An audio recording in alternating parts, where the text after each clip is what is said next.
what's going on, y'all? T-Bob here. And Jake as well. And you're about to watch a little OTB LSU. We're going to give you all the latest, greatest between LSU football, baseball, women's basketball, softball, and everything in between. Bottom line, if you want to talk Tigers, keep it locked, subscribe, like it, and we hope you enjoy this. ESPN.com put out an article, Troy, most important newcomer for each top 25 college football team. And, I was intrigued because of the signing class that LSU just brought in, some of the transfers, who was going to be for the LSU Tigers. And, well, it makes sense. It is C.J. Daniels transferring from Liberty. And the write-up says LSU is losing its top receivers from last year who are both off to the NFL. The two combined for 2,746 of the team's 4,406 receiving yards and 31 of the team's 44 receiving touchdowns. That is a lot of production to try to replace this offseason, but Daniels should help. He's a 6'2", 200-pound receiver who led Liberty in receiving yards and touchdowns this past season with a little over 1,000 yards, 1,067 yards and 10 touchdowns. He should be an instant impact player. And that's from Tom Van Haren, our guy over at ESPN. And he should be. I mean, he was really, really good at Liberty. Liberty plays a very high level of football. They got to a New Year's Six bowl game. But you don't just roll the helmet out there and replace a Malik Neighbors and Brian Thomas Jr. I know you know Brian Thomas Jr. from coaching in high school and watching him grow and develop. He is a player that if it wasn't for a Malik Neighbors, I mean, he could be a 1 anywhere in the country. He just so happened to be a 1B to Malik Neighbors. But you're not just losing a top 10 guy. You're losing two probably top 20 guys in those two guys, and trying to replace them is going to be difficult. I remember Malik, too, when he was in high school. He transferred, ended up having to sit out a year. He went from Como to Southside. He was a fantastic – but I never imagined he would turn into a receiver. He turned into – he kind of reminded me of a Jarvis Landry. He was kind of built that way. I mean, you saw him up close and personal. Was he bigger than Jarvis? Yeah, he's a little bit bigger. I think he's a little bit bigger than Jarvis. Speed-wise, maybe a little bit faster. Yeah. Outstanding hands, but the one that really intrigued me is the one you just talked about was Brian Thomas Jr. I mean, the guy, I'll say this, basketball player. Guys that get recruited for football, a lot of times some of those guys do play basketball. The coaches will go. I remember when I was coaching back in the day at Donaldsonville High School, Jarvis Green, Jarvis, was a great football player. He was a 265, 6'5", defensive end that could play all three people on the option. One with his hand, one with his chest, and the pitch man with the other hand. Yeah. Coaches, including Coach O, who was at Syracuse at the time, would come watch him play basketball. Yeah. He played about a minute a game. But they got a chance to talk to him after the game. Yeah. But my point is, Brian Thomas Jr. was an outstanding basketball player. Could dunk it any way you wanted to. Had great skills on the basketball court, which I think correlated to the football field as well. Those two guys will be missed. You mentioned Daniels coming from a different level. Yeah. Watched some videos, read some stuff about him. He looks like he could be a really good player. I mean, we're seeing more and more of these players from these G5 schools going to P5 schools and playing well, but he's going to have a huge amount of pressure on him as he comes into the program. Well, I know there's another player that you certainly watched in the high school ranks that is going to be asked to step up and be not only like a guy that they can count on, but one of the go-to guys, and that is Chris Hilton coming over from Zachary. We've seen flashes. We have certainly seen flashes. We've seen injuries as well, unfortunately.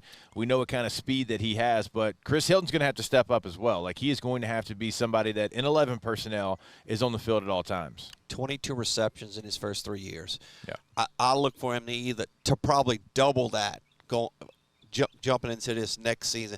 But if you look at the average per catch, 17 yards per catch. He can take a top off of a defense. I think he's got good hands. The one bug he's had is the injury bug. Yeah. If he can overcome that. He's got a fantastic family. His dad, I think, coaches as well. Big part of that. So Chris Hilton Jr., as you mentioned, came from Zachary, came from one of the top programs in the state of Louisiana. I like what he brings along. And I know this other name, a lot of people, he drops the ball too much, but I think he's a good player, is Kyron Lacey. I think he can be. He's got to be, in my opinion. Got to be a dude. He's got to be a 1. Yeah. Like, he's had good moments. He has had big plays. He's also had the drops at times in some big moments and some third downs. Like, it's been critical moments. And so, like, if you want to go from a nice, like, secondary piece to the piece, you have to be consistent and you have to be trusted. And if I'm Garrett Nussmeier, I have to know that on 3rd and 8 and you're running, the 9-yard route right at the sticks, that if I throw it, you're going to make the play. Like that's the last part of his evolution of being a good player to a great player. Because like you look at the Texas A&M game, like he's had moments where he has been able to take over a game. But you got to get the trust in your quarterback. Like Jaden had that, and that's what made, I think, Jaden's year so special last year is he trusted Malik. He trusted Brian Thomas. Like he would put it up in the air, he'd put it in a good spot, and he knew that his guy was going to either make the play or not allow the other guy to make the play. And that's like the last piece. For Kyron Lacy, he's got to be that guy for Garrett Nussmeier. What I like about Kyron, he's 6'2". I think he's legit 6'2". He's a big receiver. He's kind of like a Brian Thomas. I think Brian Thomas might have been closer to 6'3", 6'4". But Kyron's a big physical receiver that made some tough catches as a third option for LSU. But like you said, he's got to jump 2 spots on the line. He's got to cut the line and get to the front of the line. Can he do that? I think he can. I think he's got the ball skills. I think he's a guy, he's going to be living with the jugs, I would imagine, in the offseason, catching a lot of balls from Nuss, working on his game. Because I think the guy coming out of Thibodeau High School, he was one of the top players in the state of Louisiana 3 or 4 years ago. So I like what Kyron Lacy brings, a guy that I really want to see come. And I hope he can. And I want you to comment on him, is Aaron Anderson. Yeah. He was so good in high school.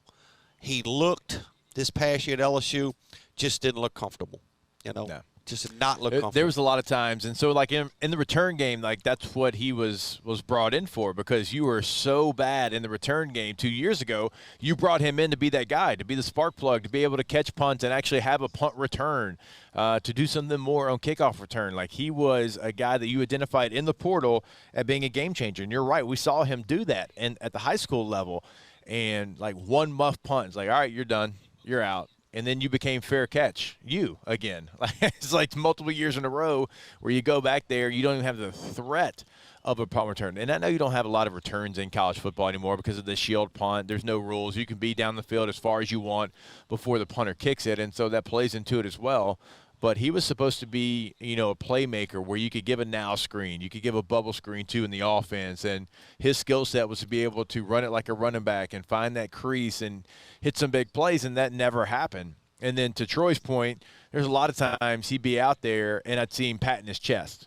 Well, if you see somebody patting their chest out there, he ran the wrong route. And he's got to be a bigger part of the offense, because this offense is going to have younger players that are going to have the ability to take his place. You get a transfer from Mississippi State who's kind of the same guy, right? In theory, as far as return guy, spark guy.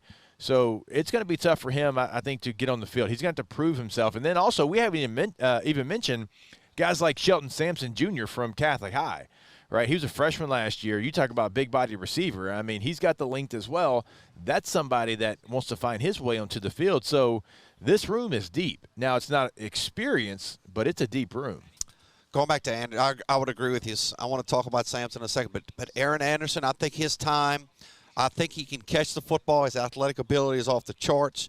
He's got to spend some time in the film room. He's got to really learn the offense. It's got to be natural where, as a football player, if you're out there thinking, you're going to make mistakes. Yeah. It's got to be natural for him. And I think he's got an opportunity to get there. Shelton Sampson, who I thought would play a little bit more this last season, but they were so good at receiver. It was hard to get reps out there. He was getting reps with the second team. Second team didn't get as many reps as the first team. So I do think Sampson could maybe step into that fourth receiver role if he can show that he can be consistent. He had a couple of drops last year, I remember, in a couple of games. But he was probably putting a lot of pressure on himself. He comes from Moscona's favorite school, and I think he can be a good player for him. Yeah, you don't have to scream it like he does. No, I'm not going to do that. Yeah, we all know. My little brother coaches football over there now, and so he's like already he's in there. Like he's a Bruin. It's like once you go there, it's like I think it's a requirement. I think it's a ritual, like it's a baptism. Yeah, look, hey, they've earned the right. They're out there winning. It seems like in almost every sport. Sampson, going back one last point on the receiver room, like he is somebody that he's different than the other guys. Like when you look at his body, look at his frame, like he is a little bit different. And so if you're trying to break into a very crowded receiver room, you have to be different. Like, you can't be the same mold as the other guys. And so I think that's going to give him potentially the opportunity. And that signing class last year, now I know you lose one to Florida State, but that signing class last year at that position and this one this year, there's going to be some heavy competition to get on to the field for Garrett Nussmeier when you're in that 11 personnel. The one thing I wanted to ask you before I know we're bumping on a break here, with the Trey Holly situation, we don't know what's going to come of that. Yeah. You're in the running back room. You look at what comes back. Does the depth concern you if Trey Holly can't come back? No, I mean, I still think you've got guys that have done it. You've got Steady Eddie Josh still Williams coming back. Josh Williams is somebody that you can count on. It's a room that I feel like you could take a little bit of a punch and still be able to go out. Like, you're surprised that I was surprised that Logan Diggs decides to go to Ole Miss.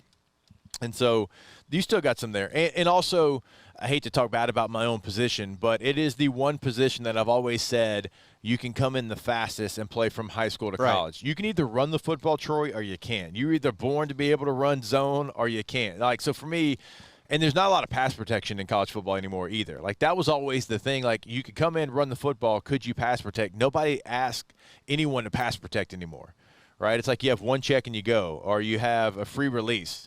Like, in the old days, like back in my day, it was like you had true sub protection where you had to scan the field. Offenses got away from that. Offenses want to get their back out into the route, and so that's not as big of a part as it used to be. So Josh Williams was so good in pass protection. Yes. If you zero in on, most people watch the game, like you probably like myself, watch certain positions, watch the offensive line play.